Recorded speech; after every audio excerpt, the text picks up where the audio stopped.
Mi esposa regresó de una boda en Mérida con un diagnóstico que no era mío. Intentó culparme a mí, pero yo ya tenía el segundo celular escondido en su maleta deportiva, y la esposa del amante aceptó leer cada línea del resultado en voz alta, frente a los dos, en un restaurante de Polanco. Lo que pasó después lo cambió todo. ¿Qué harían si su pareja regresara de un viaje con un sobre médico entre las manos y antes de abrirlo ya estuviera intentando echarles la culpa a ustedes? ¿Hasta dónde llegaría su paciencia si descubrieran que la mentira venía acompañada de un segundo celular escondido? Bienvenidos a Reddit Premium. Y hoy les traigo una historia que va a sacudir a cualquiera que alguna vez haya confiado ciegamente en la persona equivocada. Este hombre trabajaba doble turno para sostener una casa en satélite, creyendo que su matrimonio era sólido como roca. Pero la recompensa fue un diagnóstico que él jamás pudo haber traído. Lo más revoltante, ella intentó voltearle la jugada, acusándolo a él primero. Lo que ese esposo hizo con la esposa del amante, en una mesa reservada de Polanco, nadie en esa boda lo vio venir. Preparen sus botanas y una bebida, porque la satisfacción está por comenzar. El sobre blanco temblaba en sus manos antes de que yo entendiera por qué. Eso fue lo primero que noté cuando Daphne cruzó la puerta de la casa esa noche de domingo, a las 11:15, con el vestido de la boda todavía puesto y el maquillaje corrido debajo de los ojos. No era cansancio, era otra cosa. Algo que yo tardaría exactamente 40 segundos en empezar a oler. Rodrigo, tenemos que hablar. Así, sin hola, sin ya llegué, sin el beso torpe que ella siempre daba cuando regresaba de algún viaje.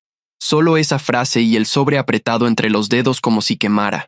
Yo estaba en el sillón viendo un partido del Atlas que honestamente ni me importaba. Bajé el volumen, la miré, y supe, con esa certeza fea que uno siente en la boca del estómago, que lo que venía no iba a tener vuelta atrás. ¿Qué traes ahí? Ella no contestó enseguida. Dejó la bolsa caer sobre la mesa del comedor. Se quitó los tacones uno por uno, despacio, como ganando tiempo, y entonces habló sin mirarme. Me hice unos estudios esta mañana, antes de agarrar el vuelo de regreso, en una clínica allá en Mérida. El doctor dijo que seguramente es un error del laboratorio, que pasa todo el tiempo pero que tenía que enseñártelo. Seguramente. Esa palabra se me clavó como astilla. ¿Error de qué, Daphne? Entonces hizo algo que nunca voy a olvidar. Me extendió el sobre, pero no lo soltó. Esperó a que yo lo tomara, como si necesitara que fuera yo quien rompiera el sello, quien cargara con lo que había adentro, como si el simple acto de abrirlo me hiciera cómplice de algo. Ábrelo tú, le dije. Sus dedos temblaron rasgando el papel. Sacó la hoja, la desdobló, y sus ojos recorrieron las líneas 1, 2, 3 veces. Cuando levantó la vista, ya estaba llorando, pero era un llanto raro, calculado, de esos que salen cuando uno ya ensayó la escena en el espejo del avión. Salió positivo para una infección de transmisión sexual. Susurró. Y Rodrigo, yo jamás haría algo así, a menos que tú hayas... Dejó la frase colgando en el aire como una cuerda floja, esperando que yo me tirara encima. Me quedé callado un momento. El locutor del partido gritaba un gol que no vi. Afuera, un perro ladraba en el patio de los vecinos. Y yo sentía como algo adentro de mí, algo que llevaba meses negando, por fin se acomodaba en su lugar. ¿Estás diciendo que crees que yo te pegué algo? Solo digo que has estado muy metido en el trabajo, viajando a Querétaro cada 15 días. Uno nunca sabe, Rodri. La gente comete errores y a veces ni se da cuenta. Ahí estaba. La jugada. Daphne siempre fue brillante para voltear las conversaciones. Tenía ese don de hacer que la víctima pareciera culpable y viceversa. Lo usaba con su mamá, con sus jefas, con los meseros cuando le traían el café frío. Pero conmigo, esa noche, se le notaba el hilo. Mañana temprano me hago el mío, dije, tranquilo, demasiado tranquilo. Sus ojos se abrieron un poco más de lo normal. No era preocupación, era miedo. No es necesario que corras, mi amor. El doctor dijo que seguramente es equivocación del laboratorio. Esperamos unos días y voy a dormir más tranquilo sabiendo. Lo que ella no entendió en ese momento, lo que yo no iba a explicarle, era sencillo. Yo tenía absoluta certeza de que ese resultado no podía venir de mí. Y no porque fuera un santo, sino porque hacía casi 4 meses que ella y yo no nos tocábamos. Ni un beso, ni un roce de manos debajo de la mesa. Nada. Daphne había construido un muro invisible alrededor de su cuerpo desde aquella pelea de marzo, cuando yo le pregunté por qué llegaba tan tarde de sus clases de yoga. Subí al cuarto. Cerré la puerta con seguro. Y ahí, sentado en el borde de la cama, abrí la laptop y entré al portal de la compañía de teléfono donde los dos teníamos el plan familiar. Nunca había revisado eso. Ni una vez en 7 años de matrimonio. Filtré las fechas del fin de semana de la boda. Viernes, sábado, domingo. Y lo que apareció en la pantalla me heló. Más de 200 mensajes. 40 y tantas llamadas. Todas al mismo número. Un número sin nombre en sus contactos. Llamadas a la 1:20 de la mañana. A las 3. A las 4:30. Horas en las que ella supuestamente estaba agotada en la habitación del hotel, cayéndose de sueño. No sentí rabia. Esa es la parte que la gente no entiende cuando cuenta estas historias después. No sentí ganas de romper cosas. No sentí el pecho apretado. No se me nubló la vista. Sentí algo mucho más peligroso. Claridad. Una claridad fría, quirúrgica, como cuando uno finalmente encuentra la pieza del rompecabezas que llevaba semanas buscando debajo del sillón. Daphne mentía, y el dueño de ese número había estado con ella en Mérida. Y a la mañana siguiente ella se despertó actuando. Esa es la única palabra, actuando. Tarareando una canción de Natalia Lafourcade mientras preparaba chilaquiles verdes, los que ella sabía que eran mis favoritos, los que no había hecho desde Navidad. Me sirvió un café de olla con canela. Me dio un beso en la frente. Rodri, perdóname por lo de anoche. Estaba histérica, no pensaba bien. Seguro el examen está mal. Yo sonreí. Le agradecí el desayuno. Le dije que tenía que ir a la oficina temprano. Y cuando ella se metió a bañar, entré al closet del cuarto de huéspedes, donde ella guardaba su maleta deportiva del gimnasio, la que usaba 3 veces por semana para ir supuestamente a su clase de spinning en Coyoacán. Lo que estaba buscando lo encontré en menos de 2 minutos. Enrollado adentro de una malla negra, metido en el fondo de la maleta, había un celular. No era el suyo. No era uno de trabajo.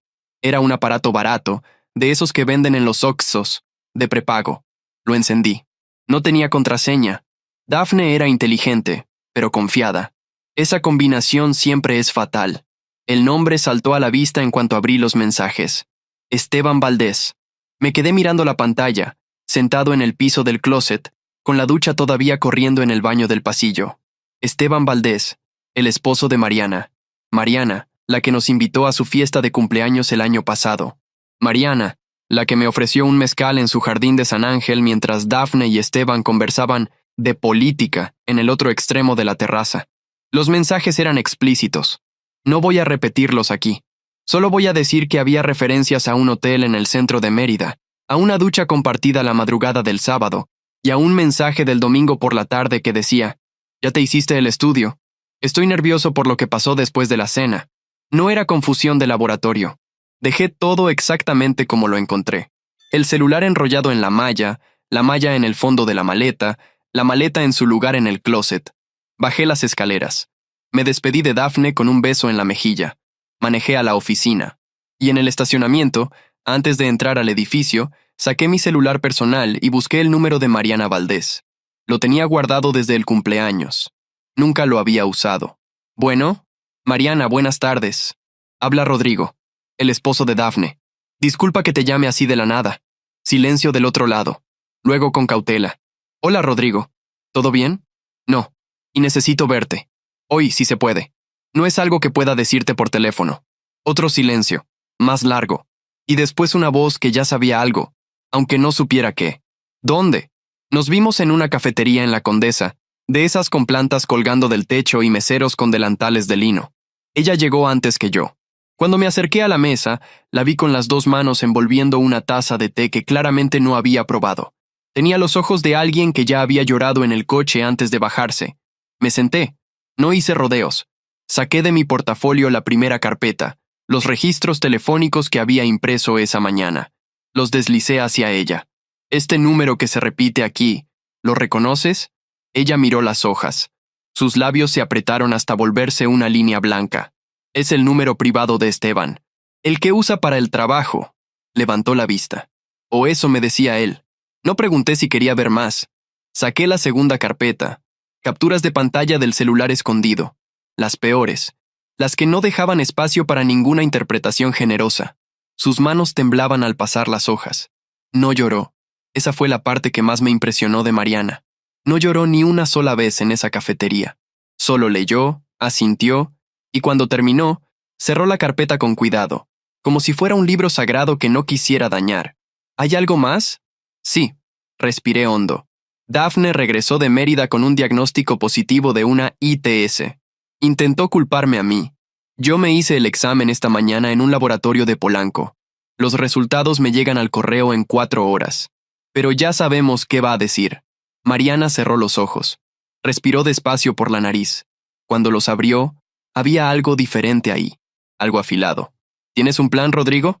Estoy armando uno, pero no quiero hacerlo solo. Tú mereces estar ahí tanto como yo. Ella se inclinó hacia adelante. Dime qué necesitas. El resultado de mi examen llegó a las 4:20 de la tarde. Negativo en todo. Lo imprimí 2 veces. Una copia para mí. Otra para lo que venía. Esa noche, le dije a Dafne que unos amigos nos habían invitado a cenar al día siguiente. Un restaurante italiano que acababan de abrir en Polanco, con reservado privado, ambiente íntimo, manteles blancos. Ella se emocionó. Me preguntó si se ponía el vestido rojo que le había regalado en nuestro aniversario. Le dije que sí. Me dio un abrazo largo, de esos que durante meses no me había dado, y me susurró al oído que ella sabía que íbamos a estar bien, que íbamos a superar el error de la clínica. Casi sentí lástima en ese momento. Casi. Llegamos al restaurante a las 8:30. El mesero nos guió al reservado. Una mesa redonda para 4 personas, con velas, con flores blancas, con una botella de vino tinto ya abierta. Dafne sonreía. Miraba todo con esa sonrisa de quien cree que está a punto de empezar un capítulo nuevo. ¿Quiénes vienen?, preguntó revisando su reflejo en el cuchillo de plata. 2 personas. Ya los conoces. Antes de que pudiera preguntar más, la puerta del reservado se abrió. Esteban Valdés entró primero. Cuando me vio, su cara pasó por 3 colores distintos en menos de 2 segundos. Blanco, rojo, verde, como un semáforo descompuesto. Dafne se enderezó en su silla tan rápido que golpeó la mesa con la rodilla. Una de las copas tembló. «Rodrigo», dijo Esteban, con esa voz que usan los hombres cuando están buscando la puerta de salida con la mirada. «Qué sorpresa, no sabía que...». Y entonces entró Mariana. No gritó, no tiró nada, no levantó la voz. Simplemente caminó hasta la mesa con pasos firmes. Dejó su bolsa sobre una silla vacía, y de la bolsa sacó un sobre blanco. El mismo sobre que Dafne había traído de Mérida. Yo se lo había dado a Mariana esa tarde. «Siéntense los dos», dijo Mariana. Nadie se movió. «Siéntense». Esteban obedeció. Dafne estaba paralizada, con la copa de vino a medio camino hacia su boca, como una estatua de cera derritiéndose en tiempo real. Mariana abrió el sobre con una calma escalofriante. Desdobló la hoja. Y entonces, con una voz clara, pausada, sin un solo tropiezo, empezó a leer. Leyó el encabezado de la clínica. Leyó el nombre completo de Dafne Alarcón Velázquez. Leyó la fecha. Leyó el nombre del médico que había firmado. Leyó, línea por línea, cada uno de los resultados. Positivo, positivo, positivo. Leyó las observaciones clínicas. Leyó las recomendaciones de tratamiento. Leyó la nota al pie que decía que el paciente debía informar a todas sus parejas sexuales recientes. Cuando terminó, dejó la hoja en el centro de la mesa, al lado de la botella de vino. Dafne temblaba. La copa se le cayó de la mano y el vino tinto se extendió sobre el mantel blanco como una mancha de sangre. «Rodrigo, mi amor, esto es un error del laboratorio. Te lo juro por mi madre». Saqué mi propio sobre del bolsillo del saco. El resultado negativo que había llegado esa tarde. Lo puse al lado del suyo. «Negativo», dije. «Yo salí negativo en todo, Dafne. ¿Quieres explicarnos de dónde viene lo tuyo?» Mariana sacó la segunda carpeta. Las capturas del celular escondido, las puso sobre la mesa una por una, como quien reparte cartas de un juego que ya tiene ganado. Esteban agachó la cabeza. No dijo una palabra. Ni siquiera intentó defenderse. Dafne me miró con los ojos llenos de lágrimas verdaderas esta vez. Ya no actuaba. «Rodrigo, por favor. Podemos hablar de esto en la casa. No aquí. No así». Me levanté de la silla. Dejé 1,200 pesos sobre la mesa para cubrir el vino y las molestias del mesero. Ya hablamos suficiente. El camino de regreso a la casa fue el silencio más largo de mi vida. Dafne lloraba sin hacer ruido en el asiento del copiloto, con las manos entrelazadas sobre el regazo como una niña castigada. Yo manejaba mirando al frente, pensando en las maletas que tenía que empacar, en el abogado al que había contactado 3 días antes, en el departamento pequeño que ya había rentado en la Roma Norte por si acaso, porque esa es la parte que nadie sabía todavía. Yo llevaba casi 2 semanas preparándome para esta noche. Desde el momento en que revisé los registros telefónicos, supe que no iba a haber reconciliación, ni terapia de pareja, ni segundo aire. Solo iba a haber una salida limpia. Cuando llegamos, ella se agarró de mi brazo en la entrada de la cocina. Rodrigo, te prometo que fue una sola noche. Esteban había tomado mucho. Yo estaba vulnerable, extrañándote. Tú te habías alejado tanto de mí, mi amor. Dafne. Los mensajes empiezan en febrero. Se quedó muda. Febrero, repetí. 8 meses antes de la boda en Mérida. Ella soltó mi brazo. Se sentó en una silla del comedor. Se tapó la cara con las manos. Y por primera vez en toda esa noche, creo que entendió que no había ninguna versión de esta historia en la que ella saliera ganando. Subí al cuarto. Saqué la maleta grande del closet. Empecé a meter ropa sin doblar, sin pensar, solo agarrando lo esencial. Ella subió detrás de mí a los pocos minutos. Se paró en el marco de la puerta. ¿Te vas esta noche? Me voy esta noche. ¿A dónde? Eso no es asunto tuyo ya. Empezó a llorar más fuerte. Pidió terapia. Pidió una segunda oportunidad. Pidió que pensara en los años que habíamos construido juntos, en la casa, en los planes que teníamos de tener un bebé el próximo año. Cada frase contradecía a la anterior. Cada argumento era más desesperado que el anterior. Y en cada palabra que salía de su boca, yo escuchaba la misma cosa. No estaba arrepentida de lo que había hecho. Estaba arrepentida de haber sido descubierta. Ya hablé con un abogado, le dije, cerrando la maleta. Mañana firmamos la separación de bienes. El lunes entregamos los papeles del divorcio. ¿Divorcio? Rodrigo, no. Dafne, tú terminaste esto en febrero. Yo solo estoy poniéndole el nombre correcto. Firmé todo a la mañana siguiente sin temblar, sin arrepentirme, sin voltear atrás. Las cuentas separadas, los ahorros que ella nunca se molestó en preguntar si existían, el departamento de mis papás que seguía a mi nombre desde antes de casarnos. Todo estaba blindado. Dafne siempre asumió que yo no pensaba en esas cosas.